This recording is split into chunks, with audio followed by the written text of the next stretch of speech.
சிறுகடிக்க ஆசை சரியில்லை. டுடே எபிசோடில் நம்ம ரவி இருந்துட்டு நம்ம வேலையை முடிச்சுட்டு அதுக்கப்புறமா நம்ம ஹாலுக்கு போகலாம் அப்படின்னு சொல்லிட்டு ரெடி பண்ணிட்டு இருக்காங்க. அப்போ நீத்து வராங்க. நீத்து வந்த உடனே பார்த்தீங்கன்னா, என்ன ரவி இன்னைக்கு நீங்கள் லீவ் போட்டிருக்கலாம்ல? இல்லை ஃபஸ்ட்டு ஒர்க் தான் முக்கியம், மற்றதெல்லாம் அப்புறமா பார்த்துக்கலாம், என் அண்ணா நீலாம் அது மொத்தத்தையும் பார்த்துப்பாங்க அப்படின்ற மாதிரி சொல்லிடுறாங்க. சரி பேசிகிட்டே இருக்கிற போது கீழே அவங்க சாப்பாடை கொட்டி விட்டுடுறாங்க.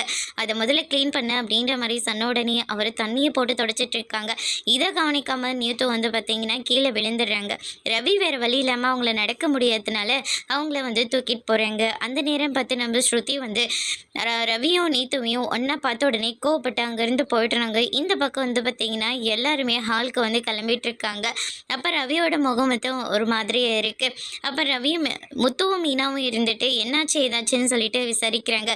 இதாண்ட விஷயம், நாங்கள் ஸ்ருதியை ரெடி எங்கே இருந்தாலும் தேடி கண்டுபிடிச்சி கூட்டிகிட்டு வந்துடும், நீ எல்லாரையும் கூட்டிகிட்டு கிளம்பு அப்படின்ற மாதிரி சொல்கிறாங்க. அங்கே போனதுக்கப்புறமா ரவி பார்த்தீங்கன்னா எல்லாருமே வெல்கம் பண்ணுறாங்க. வரவங்க எல்லாரையும் ஸ்ருதியை தான் கேட்குறாங்க.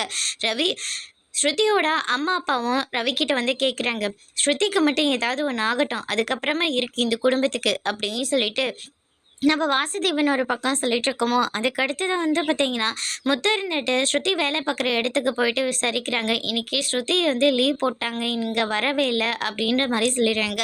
அதுக்கு அடுத்ததாக ரவி இருந்துட்டு முத்துக்கு கால் பண்ணி என்னடா ஆச்சு அப்படின்னு சொல்லிட்டு கேட்குறாங்க. வேலை செய்கிற இடத்துக்கு தேடி கேட்டோம், ஆனால் ஸ்ருதி இன்னைக்கு வரலை, லீவுன்னு சொல்லிட்டாங்க, வேறு இடத்துக்கு எங்கேயாச்சும் தேடி போகிறோம் அப்படின்ற மாதிரி சொல்லிட்டு போகிறாங்க.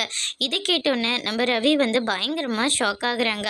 அதோடு இன்னைக்கான ப்ரமோஸ் முடிச்சிருக்காங்க.